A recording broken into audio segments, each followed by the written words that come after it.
Hello दोस्तों, नमस्कार। स्वागत है आप सभी का मेरे यूट्यूब चैनल उत्तराखंड ज्ञानदीप में। उत्तराखंड इम्पॉर्टेंट फैक्ट सीरीज़ में हमारा उत्तराखंड की जनजातियाँ टॉपिक चल रहा था। पिछली वीडियो में मैंने आपको उत्तराखंड की थारू और जौनसारी जनजाति के बारे में बता दिया था। आज इसी को आगे कंटिन्यू करते हैं।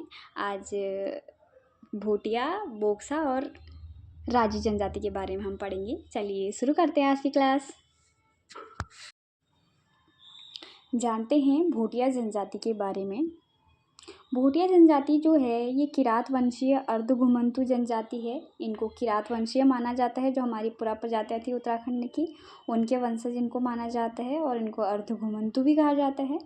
अपने आप को ये लोग खस राजपूत समझ मानते हैं। खस भी हमारी जो पुरा प्रजातियाँ थी ये अपने आप को उनके वंशज मानते हैं। 1962 से पहले ये लोग नीति, माणा और दारमा आदि दर्रों से तिब्बत से व्यापार करते थे। भोटिया जो है हमारे महान हिमालय की सर्वाधिक आबादी वाली जनजाति है। महान हिमालय क्षेत्र में सबसे अधिक यही लोग रहते हैं और ये लोग वहाँ बर्फ़ होने के कारण ज़्यादा तो ये लोग ऋतु प्रवास करते हैं। बर्फ़ के टाइम पे ये लोग नीचे बुग्यालों की तरफ आ जाते हैं अपने पशुओं को लेके। भोटिया शब्द का सबसे पहले प्रयोग एटकिंसन ने किया था। अलग अलग जगहों पर इनके अलग अलग नाम हैं। जैसे मुनस्यारी की जौहर घाटी में इनको जौहारी और सोका कहा जाता है। उत्तरकाशी के जादुंग नीलंग घाटियों में इन्हें जाड़ कहा जाता है। चमोली जिले में इनको मारछा और तोलछा कहा जाता है। और भोटिया जनजाति के लोग महान हिमालयी क्षेत्र में पिथौरागढ़, चमोली और उत्तरकाशी जिलों के 291 गाँव में निवास करते हैं ये लोग।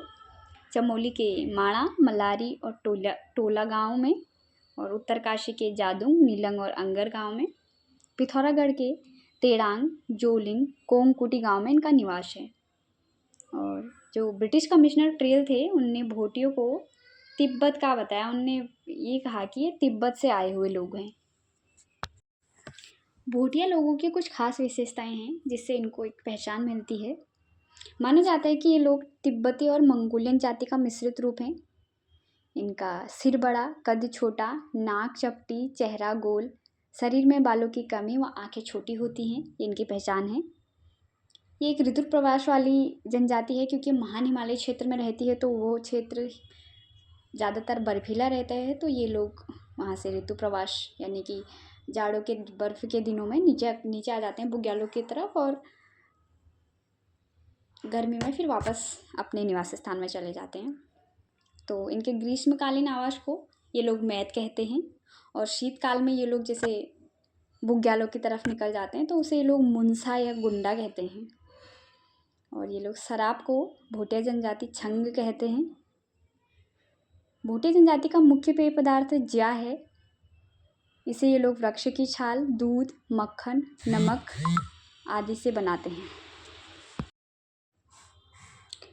भोटिया की धार्मिक व्यवस्था, जैसे कि हम जानते हैं ये लोग पशुपालक और ब्राह्मण जनजाति है ये।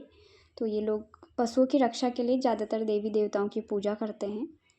भूमियाल देवता की पूजा करते हैं। ग्वाला, कैलाश पर्वत, नंदा देवी, हाथी पर्वत, द्रोणगिरी, बैगरैमचैम आदि देवी देवताओं की पूजा ये लोग करते हैं। घंटाकर्ण देवता की पूजा बुग्यालों में चरने वाले पशुओं की रक्षा के लिए लोग करते हैं। और साईं देवता की पूजा जो है ये लोग खोए हुए पशुओं का पता लगाने के लिए, जैसे बुग्यालों में इनके पशु खो गए कहीं पे तो उसके लिए ये लोग साईं देवता की पूजा करते हैं। पशुओं की रक्षा के लिए ये लोग सिद्धवा विधवा देवता की पूजा भी करते हैं। और 12वें वर्ष जो है भोटिया लोग एक उत्सव मनाते हैं जिसे कंडाली उत्सव या किरजी उत्सव भी कहा जाता है। ये भोटिया समुदाय के लोगों का एक महाकुंभ जैसा है जो पूरे 12 साल में के बाद मनाया जाता है। इस अवसर पर देश विदेश से इनके समुदाय के लोग अपने गांव लौटते हैं। कंडाली जो है वो मध्य हिमालयी क्षेत्र में पाई जाने वाली एक वनस्पतिक पुष्पीय पौधा है। जानते हैं भोटियाओं की आर्थिक और सांस्कृतिक परंपरा के बारे में। जैसे कि मैंने पहले बताया 1962 से पहले ये तिब्बत से व्यापार करते थे और तिब्बती व्यापारियों के बीच मित्रता इनकी पीढ़ी दर पीढ़ी चलती रहती थी। मित्रता को कपट से परे रखने के लिए ये लोग साक्षी प्रमाण के रूप में देव मूर्ति या धार्मिक पुस्तकों को सिर पर रखते थे और इसे कुड़ाखार प्रथा ये लोग कहते थे। कुमाऊं के सभी लोग जानते होंगे कि हल्द्वानी में जो भोटिया पड़ाव है, भोटिया पड़ाव तो पता ही है सभी को। भोटिया पड़ाव जो है, इसका नाम इसलिए भोटिया पड़ाव पड़ा क्योंकि भोटिया लोग, मुंशियारी और धारचूला के भोटिया लोग जो थे वो व्यापार के लिए वहाँ पे आकर रहते थे और कुछ टाइम वो लोग वहाँ पर रहा करते थे, इसलिए उस जगह का नाम भोटिया पड़ाव ही पड़ गया। भोटिया लोग चीन से गमैया पद्धति से व्यापार करते थे। गमैया पद्धति का मतलब है कि एक पत्थर के 2 टुकड़े करके एक दूसरे के पास रख लेते थे, उसको मित्र या साझीदार के प्रतीक के रूप में पत्थर के 2 टुकड़ों को शेयर कर लेते थे। ग्रीष्म काल में जो भोटिया जनजाति है ये पर्वतीय क्षेत्रों में सीढ़ीनुमा खेती करते हैं। ये लोग मुख्य वाद्य यंत्र जो है इनका हुड़का है और लोकगीत जो हैं उनके तुबेरा, बाजू और तिमली है। तिमली लोकगीत सामाजिक विषय पर आधारित है, बाजू वीर रस प्रधान है और तुबेरा जो है वो रशिया प्रकार का लोकगीत है। कुछ विवाह की रस्में इनमें प्रचलित हैं, जैसे 2 प्रथाएं, तत्सत व दमोला प्रथा।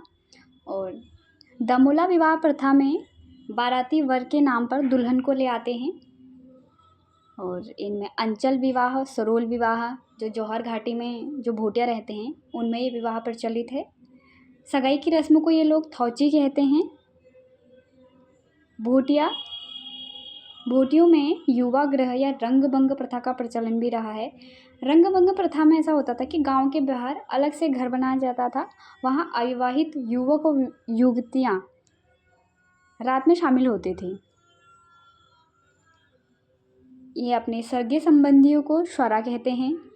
विवाह के अवसर पर ये लोग पौड़ा नृत्य करते हैं। ये एक युद्ध नृत्य गीत है और हाथ में रुमाल लेकर ये नृत्य किया जाता है।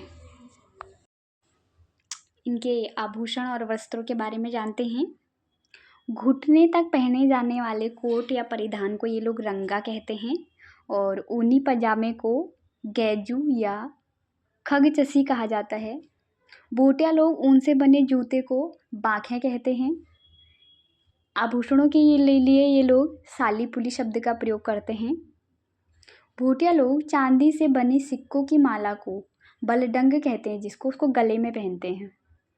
और भोटिया जाति की जो स्त्रियां हैं वो बीरावली, पतेली वाली, छाकरी वाली अन्य आभूषण सिर पर धारण करती हैं और लक्षेप जो है ये अंगूठी को बोलते हैं। अगली जनजाति है हमारी बोक्सा जनजाति। बोक्सा जनजाति के लोग बाजपुर, काशीपुर, नैनीताल, रामनगर, पौड़ी जिले के कोटद्वार, देहरादून के विकासनगर, सहसपुर विकासखंडों में निवास करते हैं। अंग्रेज अधिकारी इलियट के अनुसार बोक्सा लोग सबसे पहले चंपावत के बनबसा में बसे थे। खुद को ये लोग मवार राजपूत बताते हैं। इनकी कुछ विशेषताएं हैं, जैसे चेहरा चौड़ा, नाक चपटी, होंठ पतले, ये इनकी पहचान है। इनकी कोई निश्चित बोली तो नहीं है, लेकिन जिस क्षेत्र में रहते हैं, जैसे भावरी क्षेत्र में, तराई क्षेत्र में ये लोग रहते हैं, तो भावरी भाषा, रजभैंसी, कुमैया बोलियाँ ये लोग बोलते हैं। बोक्सा जनजाति 5 गोत्रों या उपजातियों में विभक्त है, जैसे यदुवंशी, राजवंशी, पवार, पतराजा व तनवार। बोक्सा जनजाति के लोग पुत्री को भी संपत्ति का अधिकार देते हैं और इनमें जो है पितृसत्तात्मक प्रथा पाई जाती है। पहले 1950 में बोक्सा जनजाति को अनुसूचित जाति का दर्जा मिला। 1956 में अनुसूचित जाति से हटाकर पिछड़ी जाति में शामिल किया गया। फिर 1967 में इसको अनुसूचित जनजाति की श्रेणी में शामिल किया गया। जाति की धार्मिक और राजनीतिक व्यवस्था को देखते हैं। काशीपुर में जो चामुंडा देवी का मंदिर है, ये बोक्सा लोगों की सबसे बड़ी देवी हैं। ये लोग शाकरिया देवता, ग्राम खेड़ी देवी, हुलका व ज्वालपा देवी की पूजा करते हैं। बोक्सा लोग जादू टोना व तंत्र मंत्र में अत्यधिक विश्वास रखते हैं। तंत्र मंत्र के ज्ञाता को ये लोग भरारे या तांत्रिक कहते हैं। और ये जनजाति जो है कल्पित आत्माओं की पूजा करती है। कल्पित आत्माओं को ये लोग बुज्जा भी कहते हैं। बोक्सा जनजाति में बिरादरी पंचायत होती है, जो न्याय व कानून व्यवस्था के लिए उत्तरदायी होती है। तखत जो है बोक्सा जनजाति की सबसे प्रभावशाली संस्था है। यह तलाक, पुनः विवाह संबंधी मामले और ज़मीनी मामलों के संबंध में अपना निर्णय देती है। तख्त के नीचे जो अधिकारी होते हैं वो है मुंसिफ, दरोगा व सिपाही। अगली जनजाति है हमारी राजी जनजाति, जो हमारे राज्य उत्तराखंड की सबसे कम आबादी वाली जनजाति है। राजी जनजाति के लोग पिथौरागढ़ के धारचूला, कनाली छीना, डीडीहाड़ विकास खंडों के 9 गांवों में और चंपावत और नैनीताल के कुछ क्षेत्रों में निवास करते हैं। इन्हें वन रौत या जंगल का राजा भी इनको कहा जाता है। राजी लोग स्वयं को अस्कोट के प्राचीन राजवंश के वंशज मानते हैं, इसलिए ये अपनी जाति रजवार भी लिखते हैं। ये लोग काष्ठ कला में निपुण होते हैं। अपने आवास को ये लोग रौत्यूड़ा कहते हैं। इनकी बोली भाषा मुंडा है और ये लोग हिंदू धर्म को मानते हैं। राजी जनजाति के लोग मूक या अदृश्य विनिमय प्रथा द्वारा व्यापार करते थे।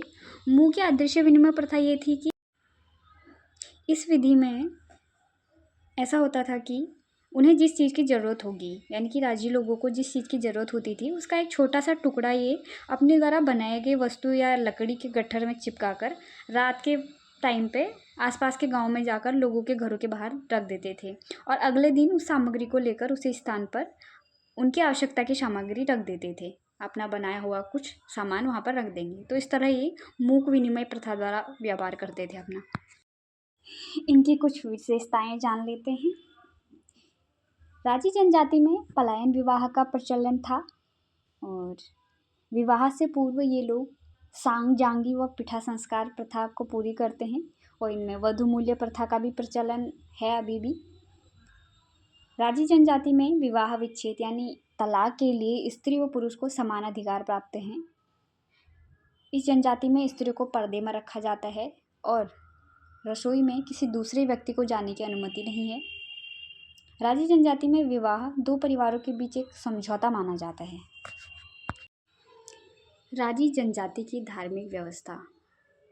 राजी जनजाति के प्रमुख देवता बागनाथ हैं।